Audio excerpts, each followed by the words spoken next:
ఆయన పేరు పెట్టారు ఆటో డ్రైవర్లకు సేవలు అని. ఈ రాష్ట్రంలో 6 లక్షల మంది ఆటో డ్రైవర్లు ఉంటే ఇవాళ కేవలం వాందర్ల పేరుతో 2,90,000 మందిని కుదించావంటే ఇది సేవ చేస్తామన్నా మోసం చేస్తామన్నావా? ఇది దసరా కాదు గర మోసం జరగని చెప్తా ఉన్నాం.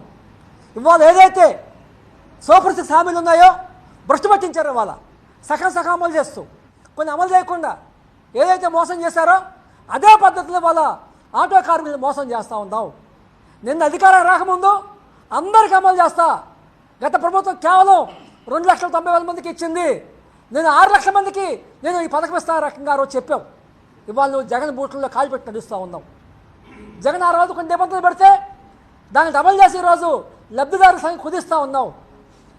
ముందేమో హామీ ఇస్తూ ఉన్నావు, ఎక్కువ మంది చేస్తూ ఉంటావు, తీరా వచ్చిన తర్వాత ఉన్నదాన్ని తగ్గించే రకం ప్రయత్నం చేస్తూ ఉన్నావు. ఇది సరైనది కాదు. ఇవాళ ఎంత కేవలం 400 కోట్ల రూపాయలు ఇవాళ ఇస్తూ ఉన్నాం. లక్షల కోట్ల రూపాయలు అప్పులు తెచ్చావు.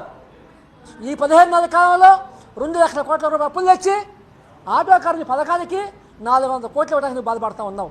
నిజానికి ఆటో కార్మికులు వినియోగిస్తే ఇంకో 400 కోట్లు అవుతుంది. నీ హామీ ప్రకారం నువ్వు చెప్పిన దాని ప్రకారం అయితే ఇంకో 400 కోట్లు అవుతుంది. కానీ ఈ చిత్రం మొత్తానికి నువ్వు ఇవాళ మోసం చేయాలి కార్మిక వర్గాన్ని. ఇవాళ చెప్తా ఉన్నావు, నిన్న అధికారం రాకముందు జీవో నెంబర్ 21 జగన్ తెచ్చాడు, గత ప్రభుత్వం తెచ్చింది, దానివల్ల మీకు పెనాల్టీ భారం పడతా ఉంది, నేను తగ్గిస్తా అన్నావు.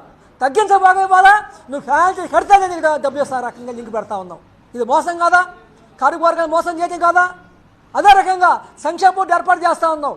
మేము ఎవరు కోరలా, మీకు మీరే మాకు ఓట్లు వేస్తే ఏం చేస్తామని చెప్పారు.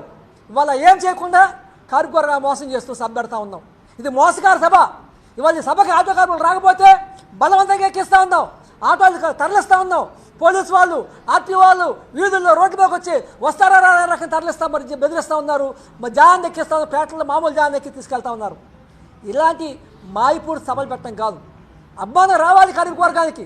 నువ్వు నిజంగా నీ హామీలు అమలు చేస్తే పాలాభిషేకం ఏం చేస్తాం, ప్రజలు చేస్తారు.